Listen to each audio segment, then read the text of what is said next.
इस पहेली की परतें खोलने के लिए सबसे पहले इसके बैकग्राउंड को ही समझते हैं। देखिए, हॉब्स से पहले ज्यादातर सोच ये थी कि समाज या राज्य सबसे ऊपर है और व्यक्ति बस उसका एक छोटा सा हिस्सा। लेकिन हॉब्स आए और उन्होंने पूरी बाजी ही पलट दी। उन्होंने कहा, नहीं रुको, कहानी की शुरुआत व्यक्ति से होती है। राज्य व्यक्ति के लिए है, व्यक्ति राज्य के लिए नहीं। ये उस वक्त के हिसाब से एक बहुत बड़ी बात थी। हॉब्स के ये विचार यूं ही हवा में नहीं आए थे। जरा सोचिए, उन्होंने अपनी आंखों से अंग्रेजी गृह युद्ध का वो भयानक दौर देखा था, जहां हर तरफ बस अराजकता थी, हिंसा थी और मौत का डर था। इस अनुभव ने उनके दिमाग पर एक गहरी छाप छोड़ी और उनके लिए सबसे जरूरी चीज बन गई सुरक्षा और व्यवस्था, ऑर्डर। तो हॉब्स जिस प्रॉब्लम को सॉल्व करने की कोशिश कर रहे थे, उसे समझने के लिए हमें उनके सबसे मशहूर थॉट एक्सपेरिमेंट में चलना होगा। हॉब्स कहते हैं, जरा कल्पना कीजिए एक ऐसी दुनिया की जहां ना कोई सरकार है, न पुलिस, न कोई अदालत, न कोई कानून। हर कोई पूरी तरह से आजाद है, जो मन में आए वो कर सकता है। सुनने में तो बड़ा अच्छा लग रहा है ना, पूरी आजादी। लेकिन हॉब्स के लिए यहीं से असली बुरे सपने की शुरुआत होती है। और ऐसा क्यों? क्योंकि हॉब्स के हिसाब से इंसान का जो बेसिक नेचर है ना, वो काफी निराशावादी है।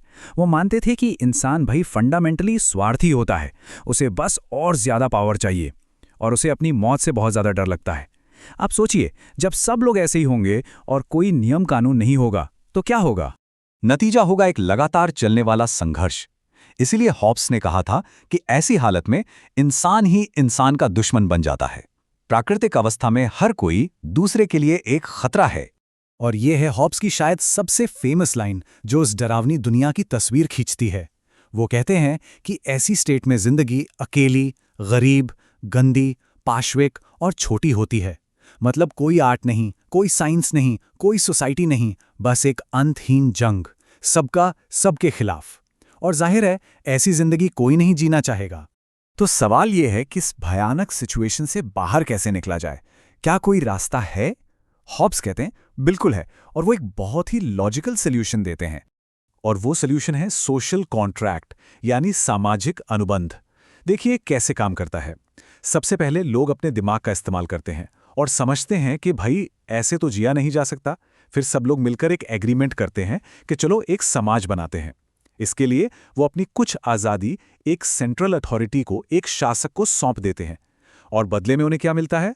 वही चीज़ जो वो सबसे ज्यादा चाहते थे, सिक्योरिटी, अपनी जान की हिफाजत। अब यहां एक बहुत ही जरूरी बात है जिसे समझना होगा। ये जो कॉन्ट्रैक्ट है ना, ये लोगों और राजा के बीच नहीं है। नहीं, ये कॉन्ट्रैक्ट तो सभी लोगों का आपस में एक दूसरे के साथ है। वो सब मिलकर तय करते हैं कि हम पर शासन करने के लिए एक अथॉरिटी होगी।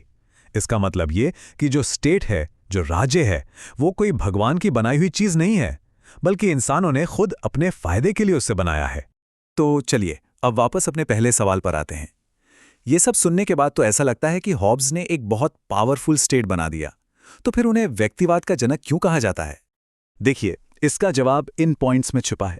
पहली बात, हॉब्स के लिए सारी राजनीति की शुरुआत व्यक्ति से होती है। दूसरी बात, स्टेट कोई नेचुरल चीज नहीं है, उसे इंसानों ने अपनी जरूरत के लिए बनाया है। तीसरी बात, यह पूरा सिस्टम किसी भगवान के आदेश पर नहीं, बल्कि लोगों के रैशनल सेल्फ इंटरेस्ट पर टिका है। और चौथी बात, स्टेट ऑफ नेचर में सब बराबर थे, कोई पैदाइशी राजा नहीं था। यही वो आइडियाज थे जो उस जमाने में बिल्कुल क्रांतिकारी थे, और यहीं से मॉडर्न इंडिविजुअलिज्म की नींव पड़ती है। लेकिन कहानी यहीं खत्म नहीं होती। हॉब्स के आइडियाज को सबने यूं ही मान नहीं लिया, उनकी बहुत आलोचना भी हुई है। तो चलिए जरा उनकी इस कॉम्प्लिकेटेड लेगेसी को भी देख लेते हैं। जैसा हमने देखा, हॉब्स के हिसाब से तो सिक्योरिटी के लिए एक निरंकुश शासक चाहिए, पर सब इस बात से सहमत नहीं थे। जैसे एक और बड़े विचारक हुए जॉन लॉक। उनका नजरिया हॉब्स से बिल्कुल अलग था। लॉक का मानना था कि इंसान सिर्फ स्वार्थी नहीं होता, वो तर्कसंगत और सहयोगी भी हो सकता है।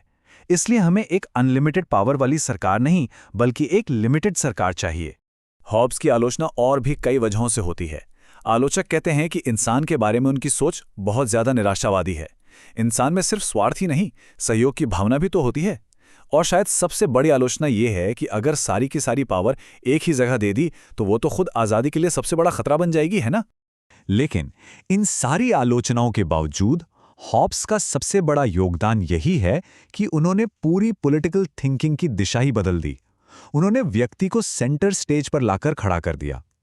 भले ही हम उनके सॉल्यूशन से अग्री करें या ना करें, लेकिन उन्होंने जो सवाल उठाया था कि आखिर स्टेट का पर्पस क्या है, वो सवाल आज भी पॉलिटिकल साइंस के दिल में बसा हुआ है।